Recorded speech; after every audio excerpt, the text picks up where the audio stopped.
The world has lost many amazing horse breeds over the years. These horses, once crucial to our history, farming, and traditions, are now nothing more than memories. Ever see a creature that's half zebra, half horse? Or a breed so vital to ancient warfare that its endurance was legendary among warriors? Today we show you the 15 extinct horse breeds that once galloped across the earth. Each one amazes not only with its beauty, but also with the rich histories and critical roles they played in shaping human civilization. So brace yourself and let's jump straight in. Number 15. Tarpan. The Tarpan was a wild horse breed that once roamed the vast steppes of Eurasia. It was pretty small in size. It stood just about 13 to 14 hands, or roughly 52 to 56 inches tall, with a strong, muscular frame typical of wild horses. Its coat ranged from grizzled gray to a moose-like shade, with a thick mane and sturdy build perfectly adapted to brutal climates and unforgiving landscapes. Though untamed, Tarpans were sometimes captured by local tribes for light draft work and riding, thanks to their toughness and stamina. The extinction of the Tarpan remains a tragic part of horse history. The last wild Tarpan died in captivity in the late 1800s, around 1876. Factors such as overhunting, loss of habitat to farming, and interbreeding with domestic horses wiped out the pure bloodline. Today, selective breeding programs have recreated horses that resemble the original Tarpans, though they are not genetically identical. Still, they preserve the Tarpan's legacy in appearance and spirit, which is, by the way, a very big deal, a living history. Number 14. Hessen horse. This was a proud and versatile breed from the Hesse region of Germany, known for serving both military and agricultural needs. Typically standing between 60 and 64 inches tall, it had a strong, reliable build suited for long days of work or extended travel. In its prime, this horse was a staple of the cavalry, valued for endurance, discipline, and its ability to carry riders over long, difficult distances. Away from the battlefield, it helped on farms, pulling equipment and hauling loads, becoming a cornerstone of everyday life. But as the 20th century brought in machines and modern vehicles, the demand for such horses dropped drastically. Breeding efforts shifted to sport disciplines, blending the Hessen horse into broader warm blood lines. Over time, it lost its status as a pure breed. By the late 1900s, the Hessen horse was no longer bred in its original form, though its influence continues to shape modern German warm bloods in strength, temperament, and durability. Number 13. Cumberland Island horse. This feral breed once thrived on Georgia's Cumberland Island.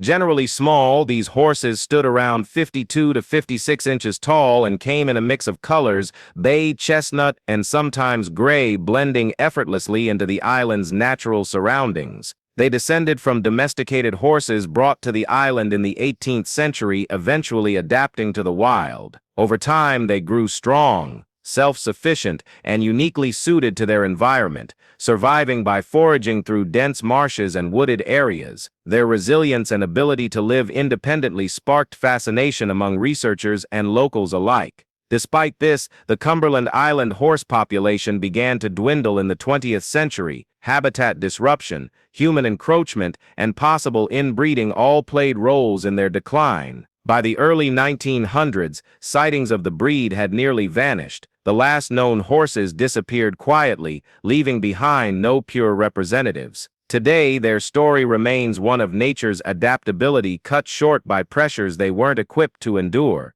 Number 12. Quagga. The quagga was an unusual equine, half-zebra, half-horse native to South Africa.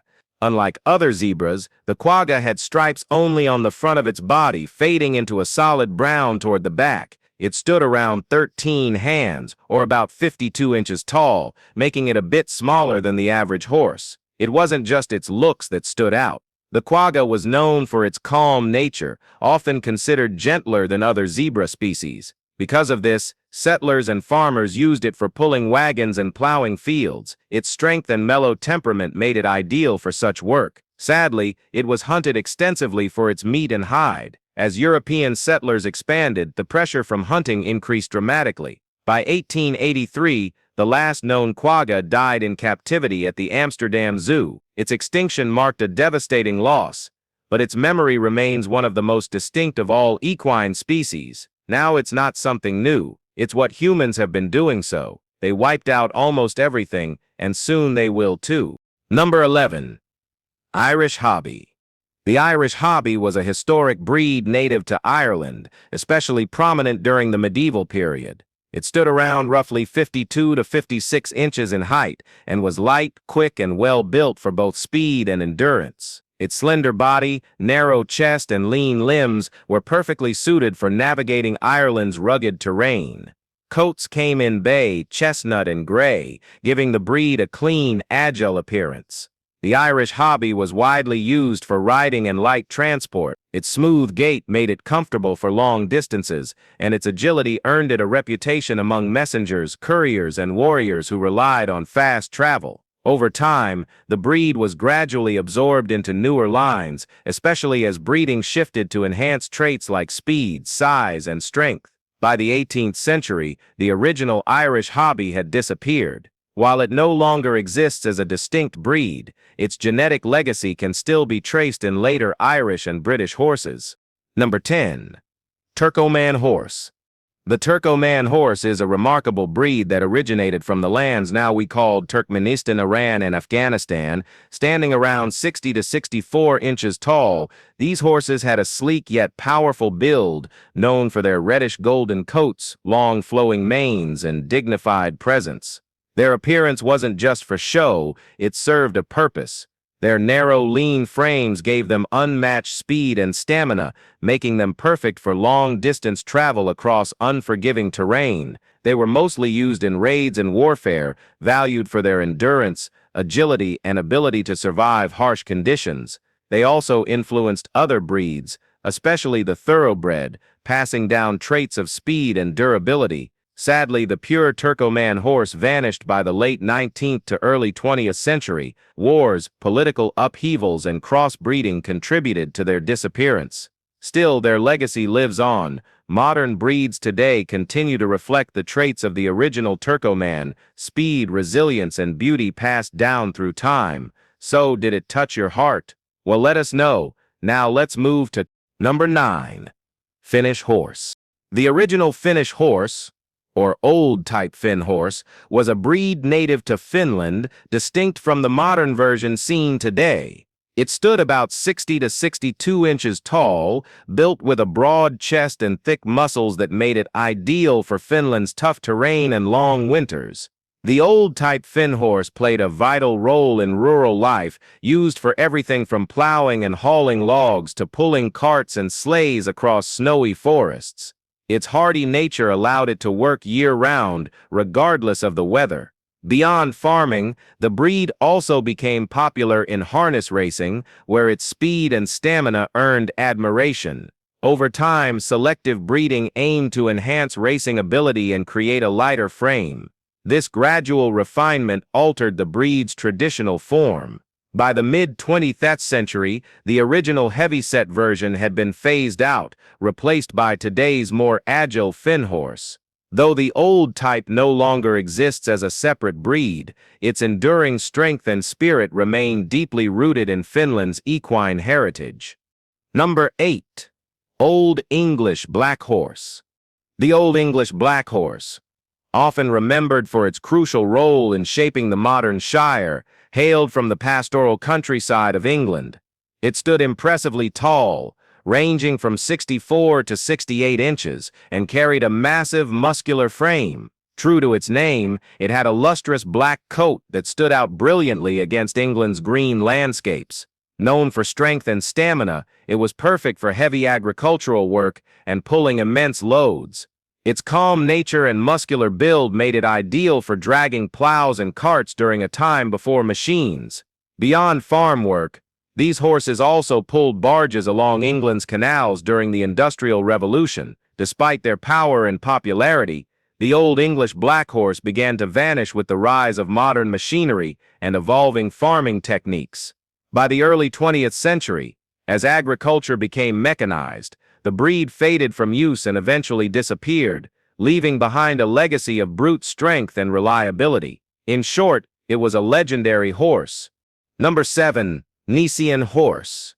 The Nisian horse, originating from the ancient Nisian plains, located in what is now Iran, was one of the most esteemed breeds of antiquity. Standing around 56 to 60 inches tall, it had a broad frame, thick legs, and immense strength. Known for its endurance, the Nisian was primarily used in warfare and as a cavalry mount by the Persian, Assyrian, and other powerful empires. Its size and stamina made it capable of carrying armored riders across vast and rough terrain. This breed was a key asset in ancient military campaigns, often described in historic records and artwork. The fall of ancient civilizations, combined with evolving military strategies and technological advancements, led to their decline. By the early medieval period, the Nisian horse had vanished as a distinct lineage. Its disappearance marked the end of an equine legacy that had once stood at the center of imperial conquests. Today, its influence survives only in texts.